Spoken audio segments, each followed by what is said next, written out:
As promised, after last election, the council held a public forum on the public campaign finance program on March 26, 2019. And then I, as council president, sent a survey to participants in the program, to non-participants in the program, community groups and organizations such as Common Cause, seeking input as to their experiences and observations during the inaugural cycle. And we received a really valuable feedback. So I want to thank everybody for that feedback. Bill 31-20 is the result of the Government Operations and Fiscal Policy Committee work sessions in which we examined the feedback and adopted a number of amendments reflecting that feedback. So basically, this bill amends the current public campaign finance law. We did meet on October 24th and December 9th of 2019, and then again on July 10th, 2020. We introduced the bill on July 21st as government operations. It just went straight to the council. And then we also had a public hearing on September 15th. So this is the summary of the committee of the recommendations contained in the bill. Provide for a 10-day period after a candidate submits for qualification, where a candidate can cure or supplement their initial submission. Expand the reimbursement deadline to 30 days after the election and make clear the contributions that are submitted up to and including election day are matchable. Unanimously recommend amending the public finance law to increase the maximum contribution limit to $250 per election cycle. A majority of the committee, Councilmember Feetson dissenting, recommended amending the law to provide for a match to the maximum. Clarify that in-kind donations cannot be counted toward the initial qualifying contribution requirements. This was a 2-to-1 vote. Councilmember Katz dissented. Increase the closeout period to 90 days post-election and allow carryover funds with the following criteria. Limit the funds to $5,000. Candidates must sign a new declaration of intent to participate in the program for the next election cycle, but January 31st following the election, and keep the same committee open.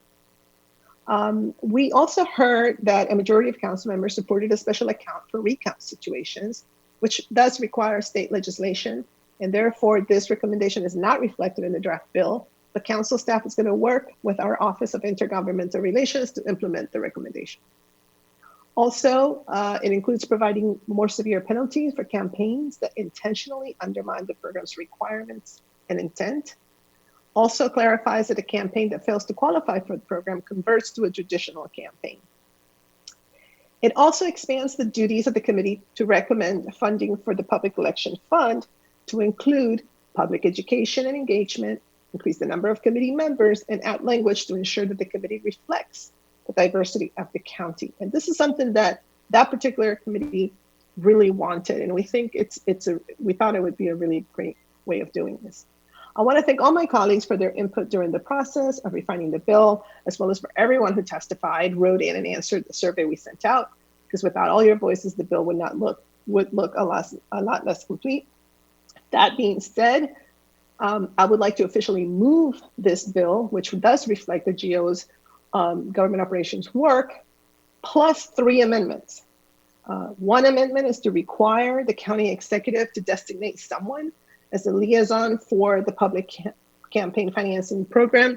It was clear that there needs to be one person that everybody can connect with and direct their questions to, like with any public program.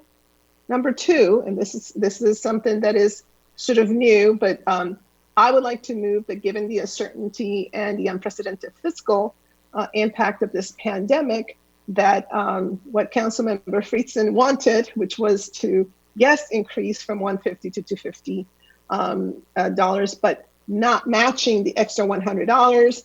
After reflecting on this, given again the situation that we are facing, I would like to move that amendment that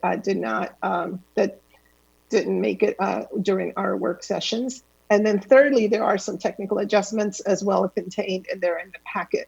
I want to thank Ms. Amanda Hill, who has done extraordinary work in tracking all of the moving pieces and incorporating everybody's feedback. But with that, that is my motion. And of course, Ms.